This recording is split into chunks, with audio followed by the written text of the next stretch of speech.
The dust of Redemption Gulch settled on everything, a fine reddish powder that coated the sills of broken windows and clung to the hem of Cora's only dress. At 18, she had learned that the world was made of surfaces, none of them clean. Her home was the sliver of space behind the town's bakery, a narrow alley that smelled of stale bread and desperation, where the warmth from the ovens was the only kindness she knew.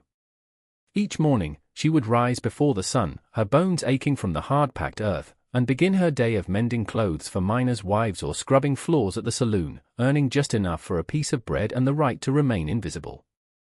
She was a ghost in a town of loud, striving people, a forgotten child of parents the earth had claimed too soon, leaving her with nothing but a name and a quiet resilience that felt more like a curse than a strength. She moved through her days with an emotional economy, guarding her thoughts and her hopes as if they were the last 2 coins in her pocket. One sweltering afternoon, while collecting a bolt of rough calico from the general store, the proprietor, a man with a perpetually sour expression, called out to her. A letter had arrived. For her. The very idea was an absurdity. No one wrote to Cora. No one knew she was here to be written to.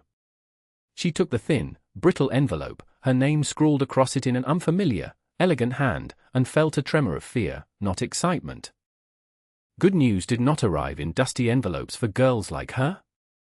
It felt like a summons, a notice that her precarious, invisible existence had finally been discovered and was about to be revoked. She held it for a long time, the paper growing warm in her palm, the world outside the store's fly-specked window seeming to hold its breath. Inside the relative privacy of her alley, with the familiar scent of cooling ash in the air, she finally broke the wax seal. The paper was heavy, the words precise and official, penned by a man named Alistair Abernathy, attorney at law, from a town called Serenity Flats she had never heard of. The letter was a formal notification of the passing of her great-uncle, Amos Fletcher, a name that meant nothing to her. She had believed herself to be the last of her line, a solitary weed in a barren field. The letter continued, its legalistic language a cold, confusing stream of clauses and articles, but the core of it was shockingly clear. This stranger, this Amos, had left her something in his will. He had left her everything. The property, described as a 30-acre vegetable farm located 3 miles north of Serenity Flats, was now hers. Her inheritance was a patch of dirt and a house she had never seen, left by a man she did not know. Skepticism warred with a desperate, fledgling hope. Was it a cruel joke? A mistake? A farm? The word felt alien on her tongue. She knew nothing of farming, only of scrubbing, sewing, and surviving. Yet, as she stared at the deed description, a flicker of something new ignited within her guarded heart. It was not a promise of wealth, but a promise of a place. A place to stand. For a girl who had only ever known the ground beneath her as borrowed, that was a concept as vast and terrifying as the open sky. The letter was a key, a map, a challenge. With nothing to lose but the alley dust, she folded the paper, tucked it into the bodice of her dress, and made a decision. She would go to Serenity Flats. She would see this land, this final, unexpected tether to a family she thought was gone forever. The journey was a long, arduous trek on foot, following the faint ruts of a trade route that snaked through arid plains and low, sun-baked hills. She had no money for a train, only a small parcel of bread and a canteen of water, which she refilled at the few and far between homesteads whose inhabitants eyed her with weary suspicion. The world unfurled before her, a vast canvas of ochre and pale blue, and with every mile she walked away from Redemption Gulch, she felt the ghost of her past life shedding from her like old skin. The dust of the road was different, it was the dust of progress, not stagnation. After 4 days, her feet blistered and her spirit worn thin, she arrived in Serenity Flats. It was quieter than Redemption Gulch, a town that seemed to be holding a long, collective sigh. The buildings were neater, the street wider, but the same feeling of hard-won existence hung in the air. Mr. Abernathy's office was a small, tidy room above the land registrar, smelling of old paper and leather. The man himself was older than she'd expected, with kind, tired eyes and a gentle demeanor that immediately put her at ease. He looked at her worn dress and exhausted face not with pity but with a quiet respect. "Miss Fletcher," he said, his voice soft. "I am glad you made it. Your great-uncle, he was a peculiar man. Very determined, he explained that Amos had lived a solitary life, rarely coming into town, known more as a local eccentric than a farmer. He had worked the land for 20 years, but in the last few, the farm had failed. The town consensus was that the land was unforgiving, the water scarce. Mr. Abernathy slid a heavy iron key and a folded deed across his polished desk. It's all yours now. The land, the house, everything on it. He paused, his gaze searching her face. It will not be easy.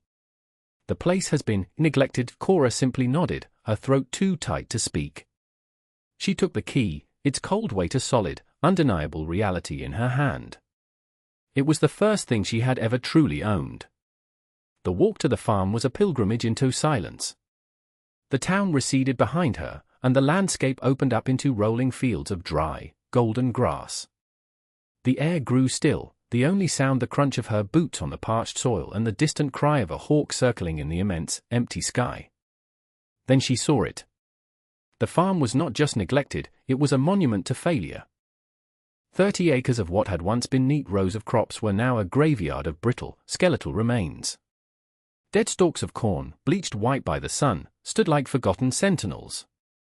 The twisted, blackened vines of long-dead squash plants clung to the earth, and the ground itself was cracked and grey, a mosaic of thirst. It was a place where hope had come to die.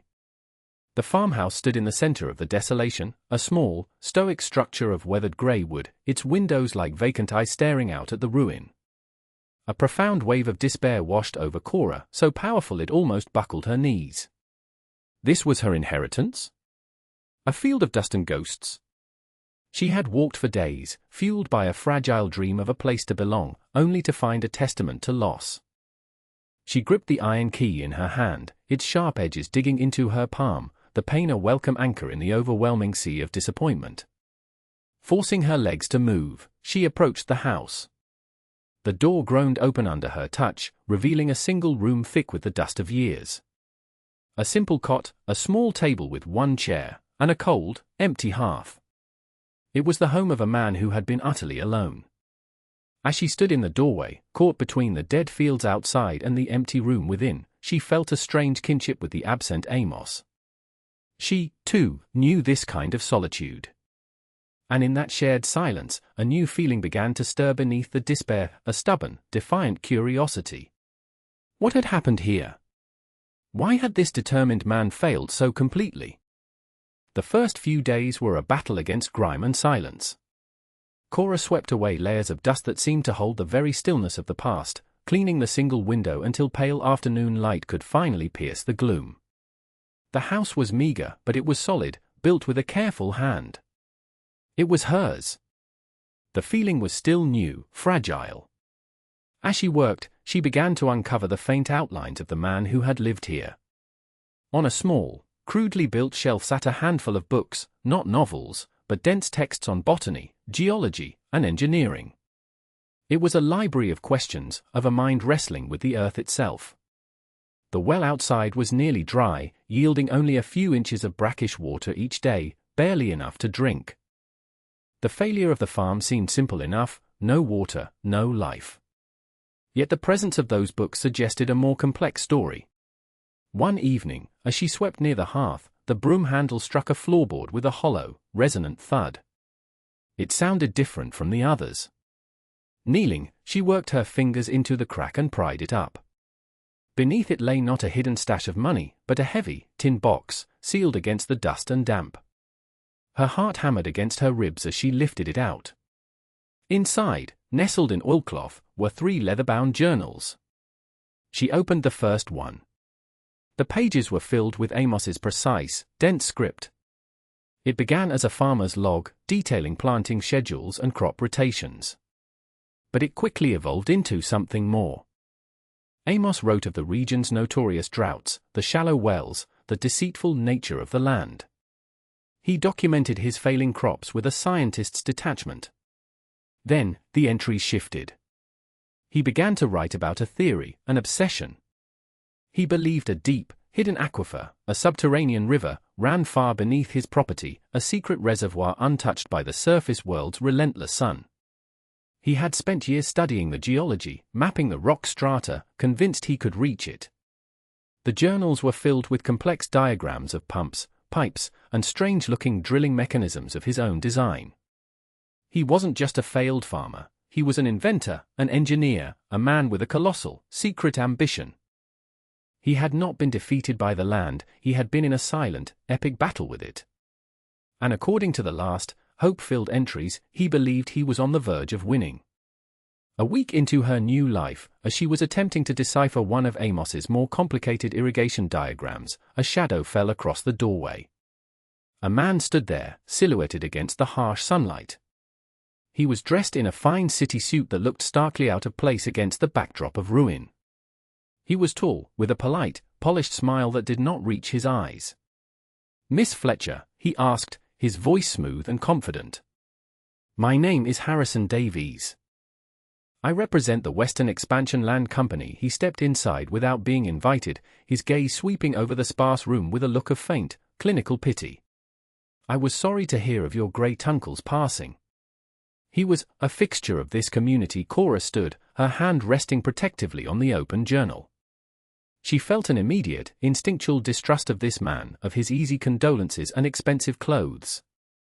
"My associates and I have been acquiring property in this region for some time," Mr. Davies continued, his tone becoming businesslike. "We are planning a new township, a project that will bring prosperity to this valley. Your uncle's land, as you can see, is quite barren. It's of little agricultural value." He gestured vaguely toward the dead fields. "However, for the sake of consolidating the parcel, we are prepared to offer you a fair price.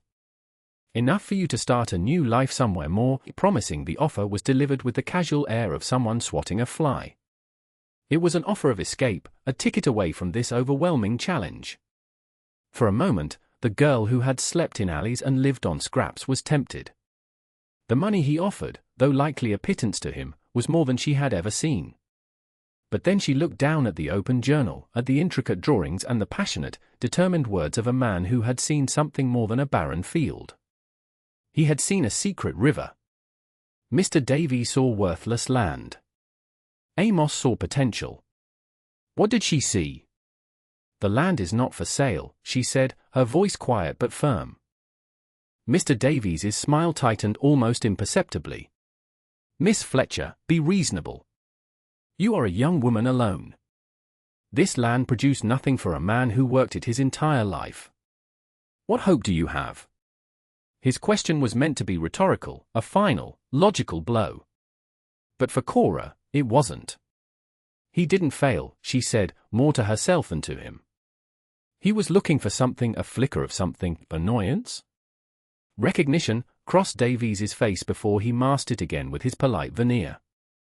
"A commendable sentiment," he said coolly. "My offer stands.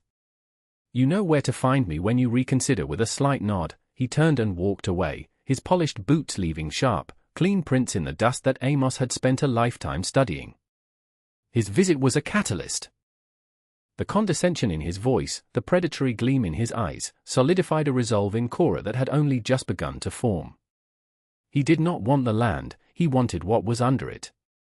He knew, or at least suspected, what Amos had been searching for. Suddenly, this was no longer just about survival or honoring a dead relative. It was a fight. The journals became her scripture, her guide. She spent her days tracing the path of Amos's failed attempts and her nights by candlelight, studying his diagrams until the lines and angles swam in her vision. His final entries described the location of his great project, a deep, hand-dug shaft at the far corner of the property, concealed beneath a pile of rocks. She found it the next morning. It was a dark, intimidating hole, reinforced with timber, plunging deep into the earth. At the bottom, submerged in a few feet of murky water, was the top of a complex, hand-forged pumping mechanism, rusted but intact. This was the heart of Amos's dream. The work was immense, a challenge for a team of strong men, let alone a single, underfed girl. But determination was a fuel she had in abundance. She saw this not as a choice, but as a duty. She would not let Amos's life's work be stolen by a man in a clean suit. She would not let his vision be paved over for a new township built on his stolen water. Her decision was made not in a moment of grand proclamation, but in the quiet, steady rhythm of her work. It was in the way she cleared the rocks from the shaft, her hands raw and bleeding. It was in the focused set of her jaw as she lowered a bucket to clear the stagnant water, 1 gallon at a time. This land, this legacy, was hers to defend.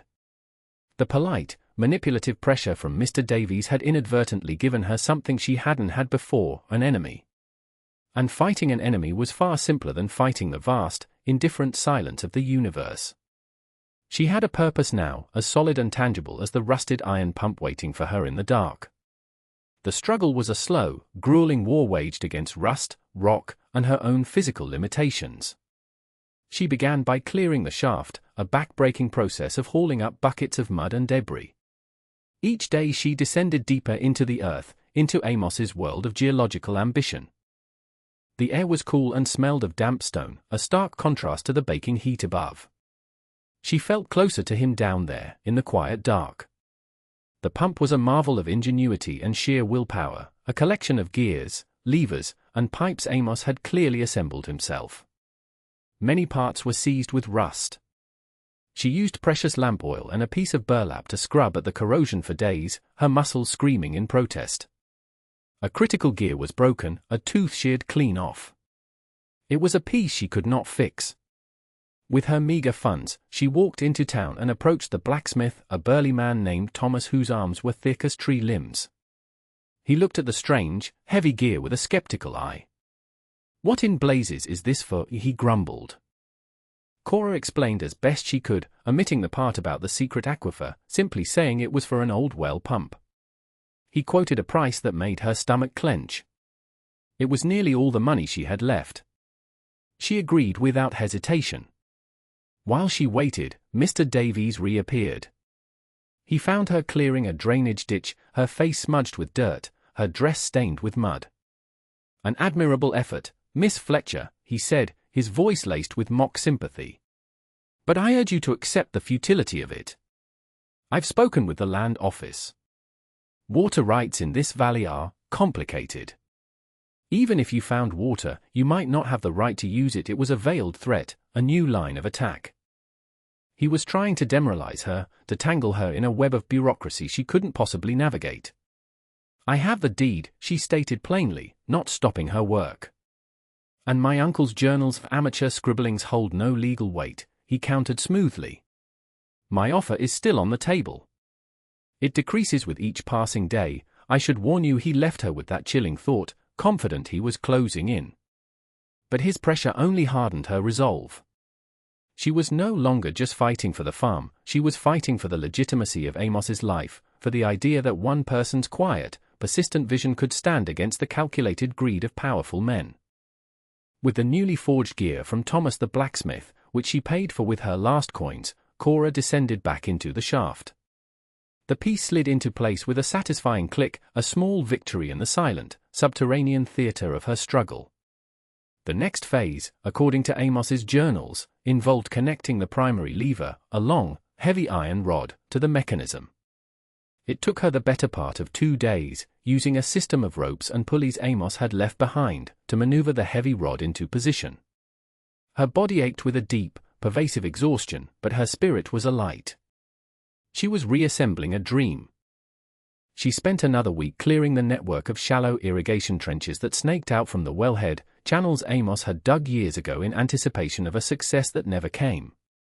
They were choked with weeds and filled with sun-baked earth, but the design was clever, using the land's gentle slope to its advantage. Finally, the day came. Standing at the edge of the shaft, her hands gripping the cold iron of the pump handle, she felt the combined weight of her own exhaustion and Amos's decades of hope. She took a deep breath and threw her entire body into the first downward stroke. The mechanism groaned in protest, the sound of metal complaining after years of sleep. She pushed again and again, her arms trembling with the strain. A rhythmic, metallic clanking began to echo from deep within the earth. For a full minute, that was the only result. Despair began to creep in. Had it all been for nothing?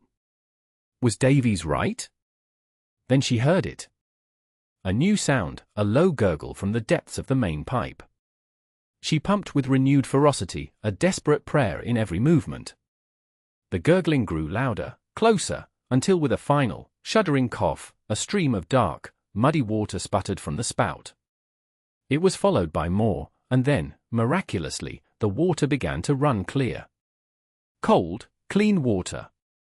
It poured onto the thirsty ground, soaking into the cracked earth in a dark, spreading stain. It was the most beautiful thing she had ever seen.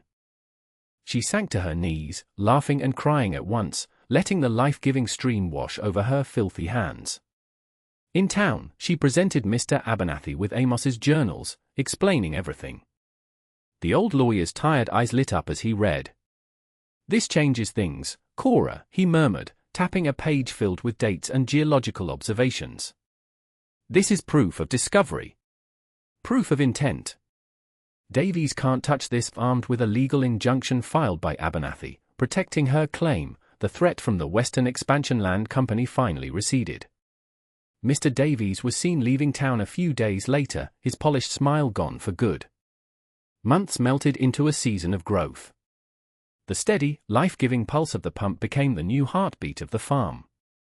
The water, drawn from the secret river far below, flowed through the cleared trenches, transforming the fields of dust into dark, fertile soil. Cora, using the planting knowledge she gleaned from the early sections of Amos's journals, sowed her first crops. Rows of beans, squash, and hardy greens. She worked from sunrise to sunset, no longer fighting against the land, but working with it, a partner in its renewal.